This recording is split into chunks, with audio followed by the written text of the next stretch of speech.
All right, welcome everybody in week number 9. Clint Brakebill alongside Kale, Steed, Press Pass Sports for What We Learned Tonight. Hey, how about this? Let's start with a little bit of weather news because that impacted us throughout the early part of the evening tonight. As you said earlier, West Coast starts. A little 8:30, 9 o'clock starts for some of these games. Weather played a factor, at least pushing the start times back. But we got them all in. We did. We got all the games in. We've been lucky so far, and we finally paid for one. Hey, some of these big ticket games live up to the billing. We saw that last week with West Texas High, Panhandle. Some of them end up a little one-sided, and we saw that tonight with the Duke game at Happy State Bank Stadium between West Plains and Randall. Yeah, and the question coming in was, could the Randall defense hang? And that answer was no. No, it couldn't. No. And West Plains is such an offensive juggernaut. They are. And they scored early.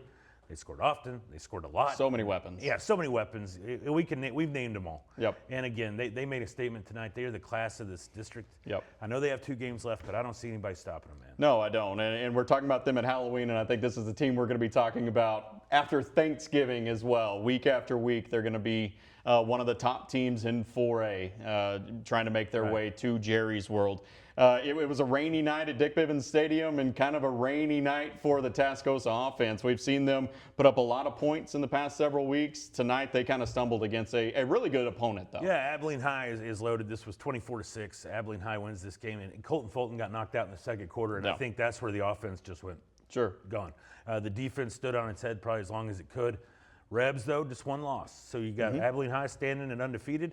Emerald High, Tascosa, which is in 2 weeks. You know, those 2 teams. So there's still a chance. Talk about still a chance. Caprock, man, they got their second straight win. A pretty dominant win against a Lubbock High team that gets beat up a lot in this district, but still a nice win for the Longhorns. Not dead yet. Yeah, that's exactly right. Hey, a game that did live up to the billing came down to basically the final play, a game you got to see from beginning to end, Bushland and Shallowater. Man, I'm glad I went to this one. Yeah. This was awesome. It was cold and windy. Yes. Because, you know, Bushland, there's nothing out there to stop you. Shallowater had control of this game. My first time to see Shallowater quarterback Cooper Martin, who's worth the price of admission. This kid's good. They're up 21-7. Bushland roars back.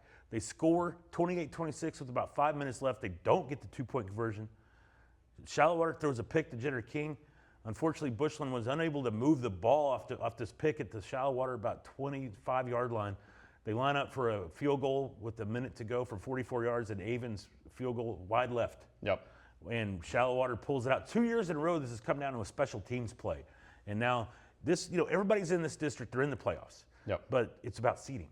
And now Shallowater's kind of got an advantage there because they're 1-0. Bushland now behind the 8 ball a little bit at 0-1. In the driver's seat, and I think in years past, we kind of decided the district champion from this matchup. But Dalhart playing really well, Cruz again tonight, and we'll have something to say in this district. No, I completely agree. Dalhart's a good football team, big win against River Road tonight, and they'll have something to say, and we'll talk about them in just a second. Hey, how about a big win in the 6-man ranks? Yeah, 1-1A Division I, Miami, the Warriors, baby, 78-33 over Follett.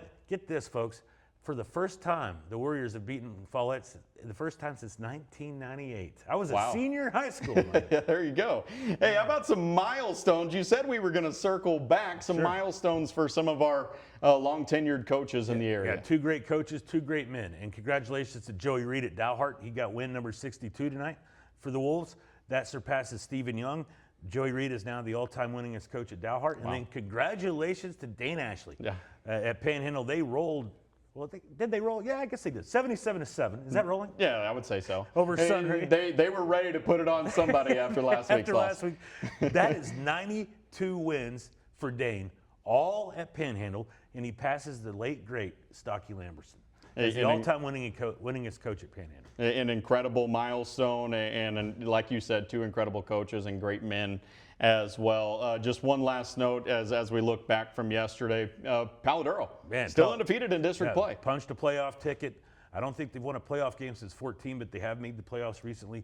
Man, every week we talk about who's going to step up. Kyron Brown. Another name that had a huge impact. 3 sacks, all in the first half. A strip sack for a fumble return, 65 yards for a touchdown. Dane Ashley also played really awesome in this game on defense. Every week we're like a new Don. Just steps up. Exactly. Here he comes. It's very fun to watch them and see what they can continue to do and maybe make some playoff stuff happen. Like you said, it's been a little while for them. Week number 9 in the books. Can't believe we're going to be into Halloween week and a pretty big matchup, I think, in the area this week as well. So looking forward to this week. Kale, Steed, Clint, Brakebill. That's what we learned tonight.